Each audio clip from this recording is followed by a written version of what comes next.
certains d'entre vous à faire une présentation de cette chapelle en vous rappelant que Nelly est donc décédée il y a 100 ans et que le 15 mai, jour anniversaire de son décès, nous avons donc obtenu d'un prêtre de Senlis de venir dire la messe ici, sur cet autel. Pour vous dire les choses également, il fallait trouver des ornements sacerdotaux et Emma en a trouvé dans les collections, dans des pieds des collections de Nelly. Moi, c'est tout à fait touchant.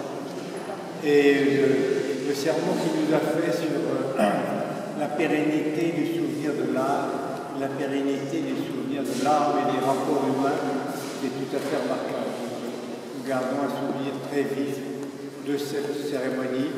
Et vous savez qu'elle est enterrée ici. Elle a été enterrée à sa demande dans la chapelle alors qu'elle était décédée à Paris.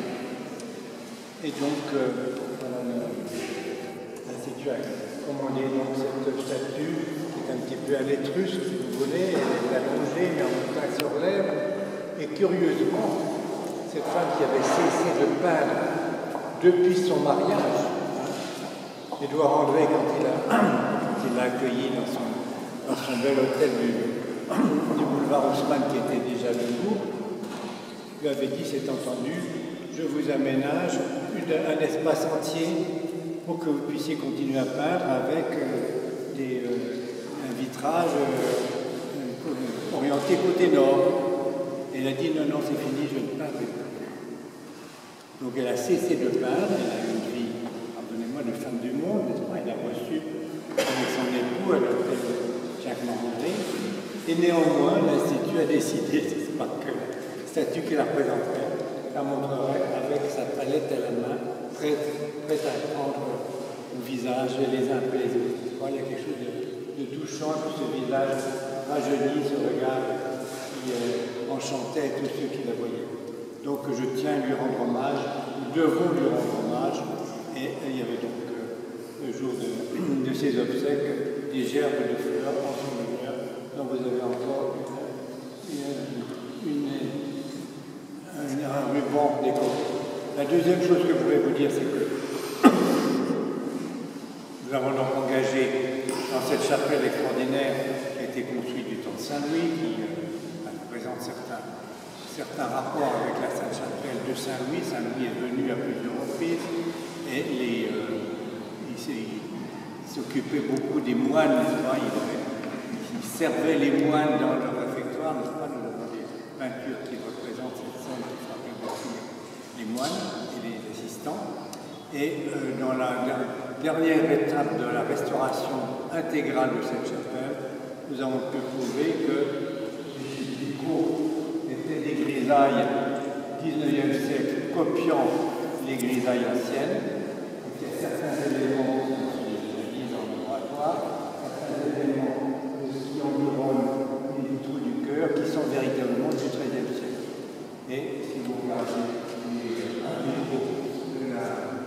de l'axe, vous voyez qu'il y a des fleurs de lys d'une part et des chapeaux de Castille de l'autre qui, bien évidemment, se rapprochent de cela.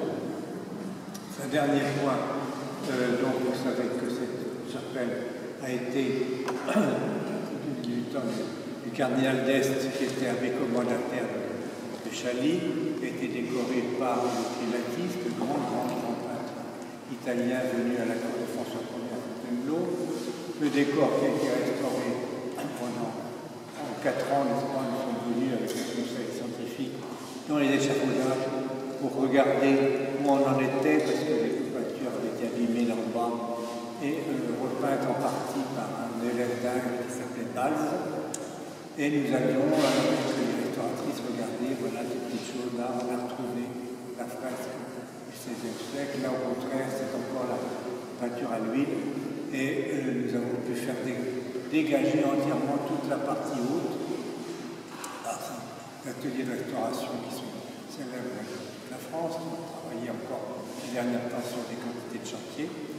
Et nous avons décidé, d'accord, qu'il y ait une ligne très visible qui sépare la partie 19e siècle, ou reprise au 19e siècle, à l'huile, et la partie partie où on retrouve la fresque, c'est-à-dire la fresque peinte dans le mortier uni au-dessus. Vous voyez très bien cette ligne qui est là. Depuis ce temps-là, des entités de recherche ont pu véritablement faire attribuer à nouveau, avec des points indiscutables, cette composition au primatisme.